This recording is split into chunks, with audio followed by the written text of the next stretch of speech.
Most people spend their entire life repeating the same mistakes, waking up feeling tired, without ever understanding why. Right, because your future is not created in one big moment.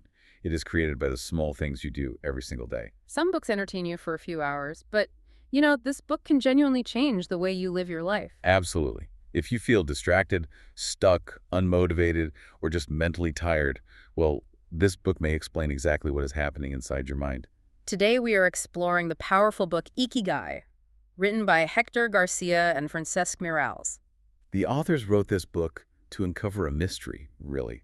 They traveled to Okinawa, a small village in Japan, to understand why its residents live longer and happier than almost anyone else on Earth.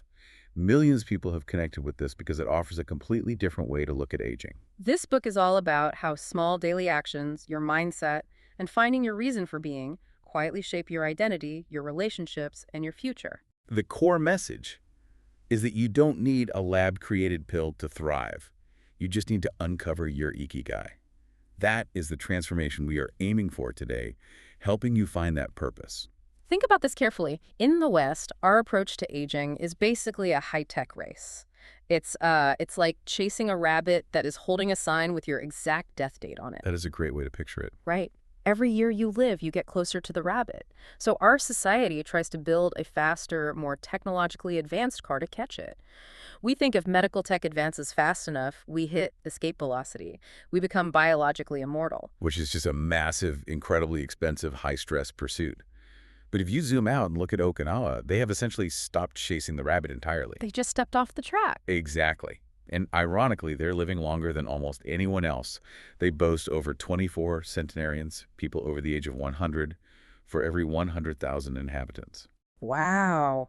That completely defies Western expectations. And the secret weapon here is that concept we mentioned, Ikigai, which roughly translates to life combined with to be worthwhile. It's your reason to jump out of bed in the morning. And this concept dismantles our conventional view of the later stages of life. I mean, in Japanese, there's literally no word for retire in the sense of permanently leaving the workforce. See, the Western idea of retirement is like driving a high-performance car every day for 40 years, and then one day you just turn the engine off completely. Yeah, you just park it. You lock it in a garage and expect it to start up perfectly 20 years later. It's going to rust. The battery's going to die. But wait, if Okinawans never retire, doesn't that just mean they are working themselves to the bone until their bodies give out? I mean, it sounds like that, but no. Right. We have to decouple the idea of purpose from grueling corporate labor. When cognitive load drops to zero, which happens to a lot of people in retirement, the brain quite literally begins to atrophy. Right, because you lose your daily routine. Exactly. Neural pathways that aren't used are pruned away. The Okinawans stay active, because maintaining a purpose, whether that is gardening, mastering a craft, or leading a community group, provides continuous, low-level cognitive and physical engagement. So the activity itself is the biological signal to the body that it still needs to function. That's it. It preserves neuroplasticity. Ikigai is the signal. It is the engine that keeps you going. And this is where life begins to change. But I have to push back here because this presents a huge problem for the listener who is feeling completely lost or burnt out right now. It's hard to just invent a purpose. Yeah, you can't just flip a switch and say, my Ikigai is gardening now. How do we actually find this why when the modern world makes us feel so disconnected? Well, the book introduces Viktor Frankl's Logotherapy to explain this. To understand why it's so effective, you have to look at traditional psychoanalysis, where the patient lies on a couch looking backward at old traumas. It's very retrospective. Right. But Frankl flipped that. In logotherapy, you sit up straight and you confront the future. You are pushed to consciously discover your life's purpose in the present moment, even if it is deeply uncomfortable. He used that famous quote from Nietzsche, right? He who has a why to live for can bear with almost anyhow. Yes. And Frankl tested this in the most horrific environment conceivable, as a prisoner in Auschwitz. The mechanism that kept him alive was a profound, unyielding why. He had a manuscript, didn't he? He did. His life's work on psychological theory was confiscated. The burning need to rewrite that manuscript, to eventually share with the world, forced his brain to look past the immediate horror. His Ikigai created a psychological buffer. The authors illustrate this with a really moving case study from Frankl's own clinic. A mother who had lost her 11-year-old son was feeling suicidal. She had another son who was paralyzed, and he was the sole reason she hadn't ended her life. It's a heartbreaking situation. It really is. But Frankl didn't ask her to analyze her childhood. He told her to imagine herself on her deathbed, fabulously wealthy but completely childless. And what happened? She realized immediately that a life like that would have felt utterly empty. By looking at her actual reality, caring for her paralyzed son, she saw the immense weight and value of her actions. Her suffering didn't magically go away, but it suddenly had a structural purpose. That is powerful. But the complication arises when the mind understands its purpose, but the nervous system refuses to cooperate. Right. Anxiety just takes over. Exactly. Discovering your why is useless if crushing anxiety or depression paralyzes you. So the book also introduces Shoma Marita, who developed a Zen-based therapy in Japan to address this exact emotional paralysis. This is where Okinawan philosophy aggressively clashes with modern self-help. Today, we're constantly told to control our mindset, conquer our anxiety, go to war with our brain. Which rarely works. Marita therapy says trying to control your emotions is like yelling at a rainstorm to stop. You just get wet and frustrated. They use that fable of the donkey tied to a post, right? Yes. The donkey gets spooked and tries to run away from its fear, sprinting in circles around the post. But the rope just winds shorter and tighter until the donkey is completely immobilized. Attempting to suppress an anxious thought actually hyperactivates the fear center in the brain. We create stress about the fact that we are stressed. Precisely. Marita therapy cuts the rope by recognizing that we do not generate our feelings. They are just physiological responses that arrive, like the weather. Okay, let's play this out realistically. Imagine waking up, sitting on your couch, and you feel terrible. Instead of trying to fix it, Marita says to just let the anxiety wash over you. Just observe it, yes. But how do I ever get off the couch? If I just accept feeling paralyzed, doesn't that lead to permanent paralysis? Not at all. Because acceptance is just the biological reset button. Rita therapy hinges on the principle that while emotions are uncontrollable, your actions are entirely within your control. So you force the action. Yes. Through a 4-phase process designed to hijack the dopamine system. Phase 1 is extreme isolation and rest. For about a week, you do absolutely nothing. No screens, no books. Wow, you force a sensory deprivation environment. Exactly. Our modern baseline for dopamine is incredibly high. By stripping away all inputs, the brain habituates to the anxiety. The panic peaks and subsides. Then the brain becomes so starved for engagement that it begins to crave action. And that craving is the trigger for phase 2, which is light occupational therapy. Writing in a diary, simple breathing, walking silently. You slowly reintroduce cognitive load. Then phase 3 scales that up with demanding physical labor, like chopping wood. Finally, phase 4 is reintegrating into society. The brilliance here is that you aren't trying to debate your old anxiety. You are literally generating new emotional states through physical action. The action precedes the feeling. Right. Most people ignore this lesson, but it affects their entire future. You clear the emotional paralysis so you can act, but then we have to ask, what should that action actually feel like in the moment? This is where we talk about flow. If you are listening to this, you likely know the feeling. You get deep into a project, and the concept of time just evaporates. Your ego dissolves, and the barrier between you and the task vanishes. It was popularized by psychologist Mihaly Csikszentmihalyi. The book highlights Japanese Takumi's master artisans to show what a lifetime of flow looks like. They mention the documentary Jiro Dreams of Sushi, where an apprentice spends years doing nothing but trying to perfect a sweet egg omelet. It's a relentless dedication to sophisticated simplicity. The repetition itself becomes the reward. The area of your brain responsible for self-doubt actually downregulates. You stop criticizing yourself and just execute. But let me ground this for the everyday listener. It is easy to flow if you are an elite sushi chef or Steve Jobs. But what if your current purpose involves doing the laundry, weeding the garden, or staring at a soul-crushing spreadsheet? You utilize microflow.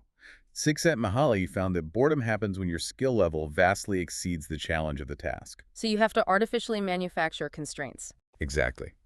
To achieve flow in a mundane task, increase the cognitive load. If you are facing that spreadsheet, make a rule you can only navigate it using keyboard shortcuts. No mouse. Or, if you're folding laundry, you try to beat a specific time limit. You hijack the brain's reward loop by turning a chore into a microgame. And by doing that, you engage your working memory just enough to enter the flow channel. Think about waking up and immediately checking your phone slowly. Your attention span becomes weaker. Training your brain to achieve microflow protects your mental space from that digital distraction. Flow solves the mental puzzle, sure, but you cannot sustain that if your biological hardware is failing. A brain in flow still needs fuel. Which brings us to the physical and social infrastructure of the Okinawan centenarians. Right, let's look at the engine's fuel, starting with diet. They follow a principle called Hara, which means stopping eating when you're only 80% full. The biological mechanism behind this is profound. Digestion requires an immense amount of cellular energy. When you consume food until you are completely stuffed, you force your system into overdrive. Which produces free radicals that damage DNA and accelerate aging. Right. By restricting calories to roughly 80%, they reduce metabolic stress. It also triggers autophagy, where the body begins cleaning out damaged cellular components for energy. And the quality of those calories matters. They eat around 206 different foods regularly. A massive rainbow of vegetables, sweet potatoes, tofu, and a local citrus fruit loaded with antioxidants. They consume very little sugar or salt, too. But I have to challenge this from the listener's perspective. I live in a modern city.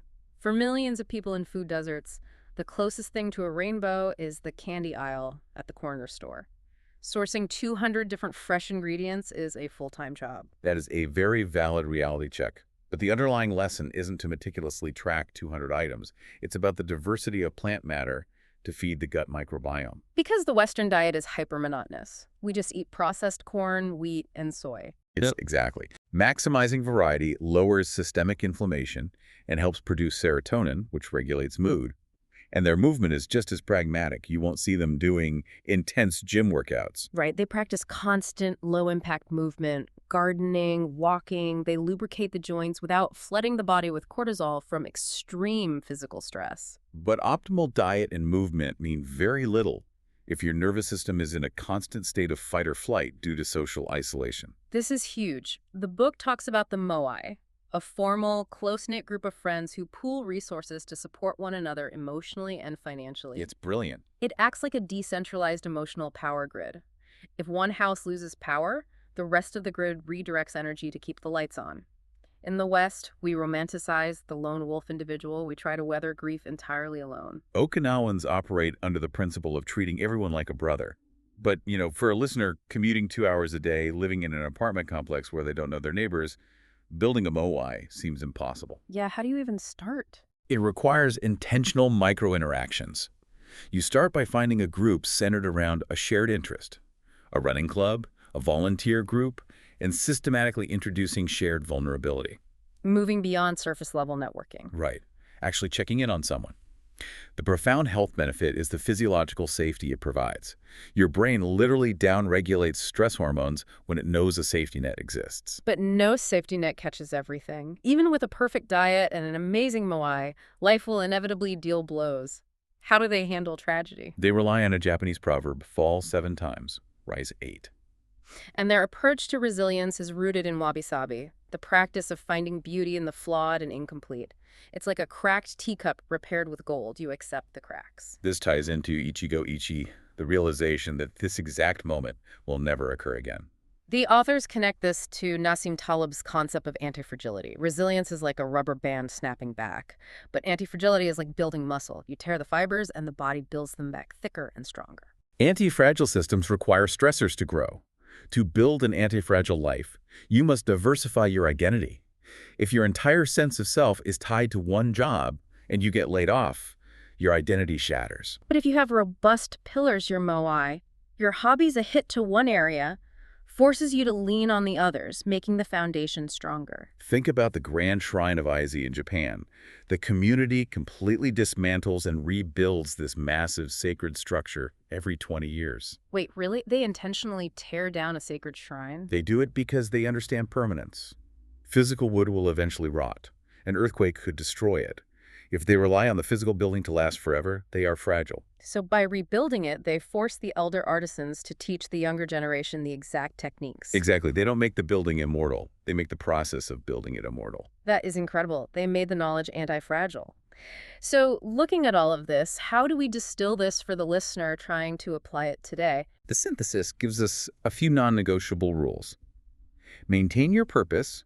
Don't fully retire your mind. Implement the 80% rule for eating. Cultivate a Moai for community. And practice microflow to protect your attention. It is the ultimate framework of sophisticated simplicity. But there is one final, profound concept from Okinawan culture that binds this all together. It is the concept of Maboui. Ah, yes. The essence. Right. In their tradition, your Maboui is your core spirit.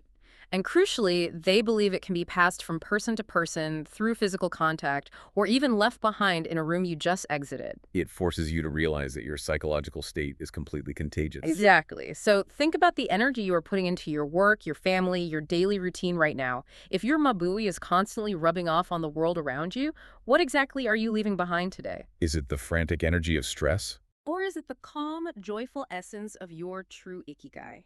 Reading a book can inspire you, but living its lessons can transform your entire life.